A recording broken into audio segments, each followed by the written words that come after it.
What is up, my fellow gamers out there? Well, replaying Grand Theft Auto San Andreas after more than 20 years feels really interesting and different. It feels like you're going back to your childhood home. You're entering your old room, you see your favorite movie posters on the wall, your books, your CDs, your old bed is there, and everything feels very warm and welcoming, but the magic is not there. And before you start to get angry, I'm not saying that San Andreas is not good, it's still good. It just feels very different. I haven't played it since 2007. I first played it when it came out in 2004 and after replayed it in 2007, but since then I not touched it. And lately when I was checking my backlog which game I should play, I was like, oh, I haven't played San Andreas for a very long time, so let's replay it and see how it holds up.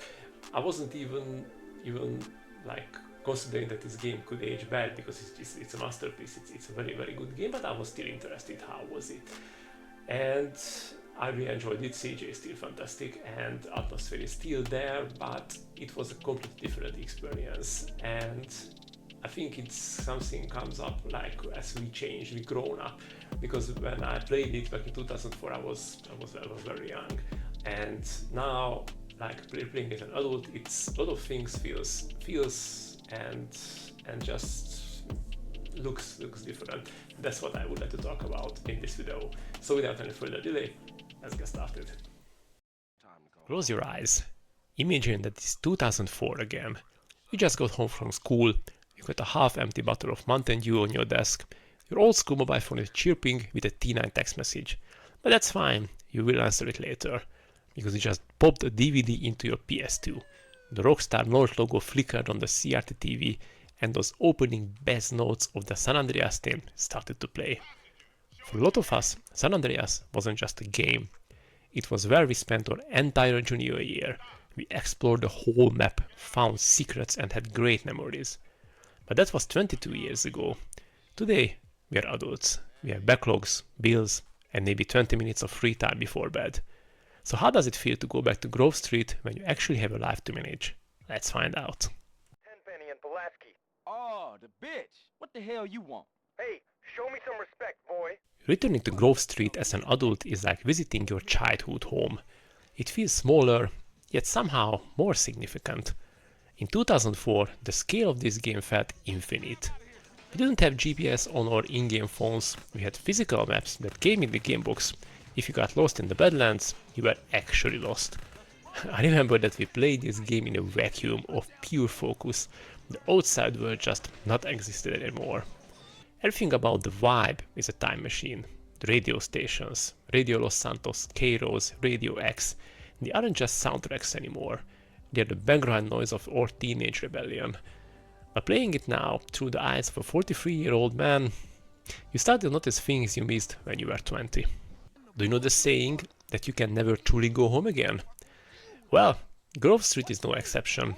Revisiting this cul-de-sac as an adult is a surreal experience. The magic is still there. You can almost smell the fumes of the lowrider exhausts and hear the laughter of friends who aren't there anymore. But it feels different. In 2004, the world felt like it was waiting for us to conquer it. Now it feels like we are just trying to keep up with it. People often say these older games don't respect your time. There are no checkpoints mid-mission, there is no skip the destination option. If you fail, you drive back in silence. But as an adult, I see that differently now. It's not that the game is disrespectful, it's that it's uncompromising. Back then, the 10-minute drive back to the mission was where we daydreamed. It was where we listened to the radio and let our minds wander while we flipped through a bready game strategy guide. Today, we call that wasted time because our minutes are precious, measured in work shifts and sleep cycles. Returning to San Andreas reveals a hard truth. The game hasn't changed, but we have. We traded that infinite patience for efficiency. We traded the mystery of a physical map for the certainty of a GPS. The friction of the game, the clunky controls, the long drives, it's a reminder of a time when we weren't in such a rush. It's a ghost of a version of ourselves that had nowhere else to be. And that's the real heartbreak of my Backlog Quest. It's not just about finishing the game, it's about realizing we no longer have the luxury of being lost in it. What's fascinating is how the RPG elements hits differently now. Back then, we just wanted to make CJ look cool. Now, I find myself relating to the struggle of balancing stats. Wanted to get fit, but getting distracted by a burger? That's not a game mechanic anymore, just not my normal Tuesday. The story of CJ trying to pull his family back together while being pulled into everyone else's drama as an adult that hits way harder than the gang wars did. It's a story about the weight of responsibility. But of course you can't talk about returning to San Andreas without mentioning the trauma and the triumphs. We all have those missions burned into our collective psyche. Do you remember them? I think the most frustrating one was the wrong side of the tracks. It was the ultimate nightmare. Back in 2004 we had all day to hear Big Smoke yell about that damn train. Now, when that mission fails for the third time, you start looking at your watch and calculating how much sleep you are losing. It's the mission that tests if you still have that teenage grit or if you became a checkpoints only kind of gamer. But you know what, I actually finished this mission for like the third time now, but I remember how infuriating it was back then. And I think the most memorable mission was the Green Saber. This is the moment the game shifted from a gang war to an odyssey. Rewatching that cutscene as an adult, the betrayal hits differently. You realize it's not just about territory, it's about the loss of innocence. It's the pivot point where the world suddenly got much bigger than Grove Street. Kind of like when you first move away from your hometown. And I think the most fun mission was breaking the bank at Caligula's. This was San Andreas at its most confident. The planning, the heist, the escape, it's pure cinematic joy. It's the reward for sticking through the clunky controls and the long drives.